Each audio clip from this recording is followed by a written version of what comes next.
All right, and so we've entitled this next series that we're going to do, and it's just going to be, like, say, 2, maybe 3 weeks. Obviously, next week is Mother's Day, and so invite all the mothers you know to come and join you for church, especially maybe if your mom's around and you can invite her. It'd be great to have her here with us. But our series really is going to be based out of Psalm 127. And I'm going to read that psalm for you. It says this: "Unless the Lord builds the house, those who build it labor in vain. Unless the Lord watches over the city, the watchman stays awake in vain. It is in vain that you rise up early and go late to rest, eating the bread of anxious toil, for he gives to his beloved sleep."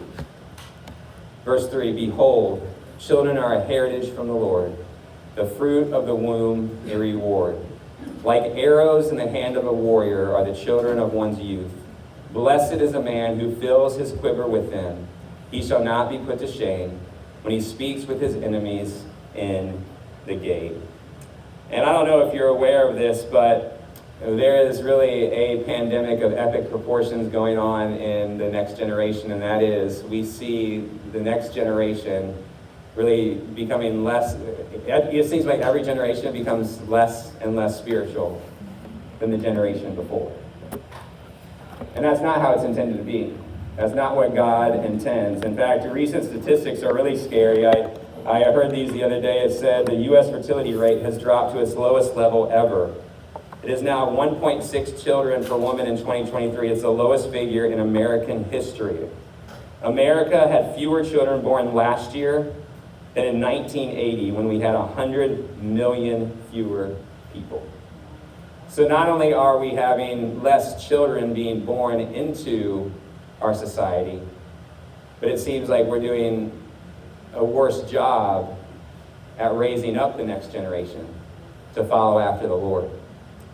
I know one of the most disheartening things for me in my years of student ministry was to see a young person grow up really in the church through kids ministry and youth ministry, and then they go off to college and almost walk away from the church.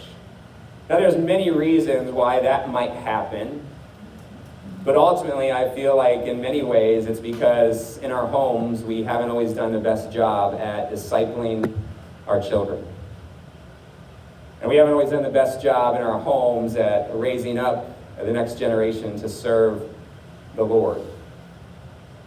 So understand, it's great to have our children in church, and we should strive to do that. I appreciate all of you parents who do, but one thing I saw so many times as a youth pastor was parents who would drop their kids off at youth group and expect the church to spiritually raise their children.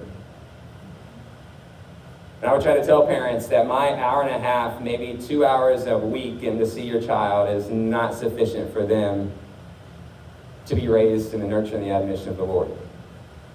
No matter how much I may pour into them in those 2 hours, that is not enough time for all that they have faced in the world in which they live. And so the point of this series, Raising Arrows, is that we would be able to instill, hopefully, in our families. Now, again, you might be thinking, as I've already started, well, my kids are already out of the house, or I'm single and I don't have kids, or whatever the case may be. Can I tell you, we all play a part in raising the next generation. If you have older children, your older children may have kids one day or have kids already, and you're at that grandparent phase, and you have just as much influence sometimes even more than the parents do. And maybe you're here and you're single and you don't have kids, and you might be saying, well, this series is irrelevant for me. Can I tell you? There are families in this church, there are families in the community that would like nothing more than a godly influence to come alongside of them and pour into the lives of their children.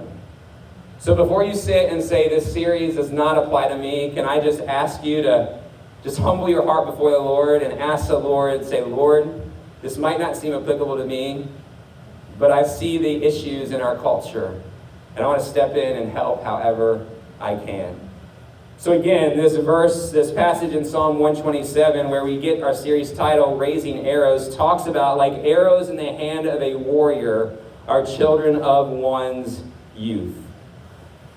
Do you know the greatest impact we can make on the world is how we disciple our children and how we raise up the next generation? And so what we want this series to do is to be just very practical for you. And I know, especially if you're maybe parents of young kids, sometimes the task can seem very overwhelming. how do I disciple my kids? I don't even know the Bible that well. What in the world am I supposed to teach my kids? I feel like I'm learning so much. And what we want you to see in this series is that there's no specific format or formula that you need to follow. It starts in your heart with your desire. And then as you kind of build up some habits within the confines of your home and your family life, you can make a huge impact in the lives of your kids. And so again, I hope this series will be extremely practical, because I know one thing I find when I talk to a lot of parents of young kids, when we talk about this idea of family discipleship or family worship, is it's like, I have no idea what that even looks like. Can I kind of lay it all out there in the beginning? Sometimes for our family, if I get my kids to sit quietly for 5 minutes without hitting each other, we have had a successful time of family worship together. Right? And that's going to change as they get older. But what we want to do in this series is just kind of bring it down to the bottom shelf and help you understand what it means to disciple the next generation and why there's such a great need for that to take place.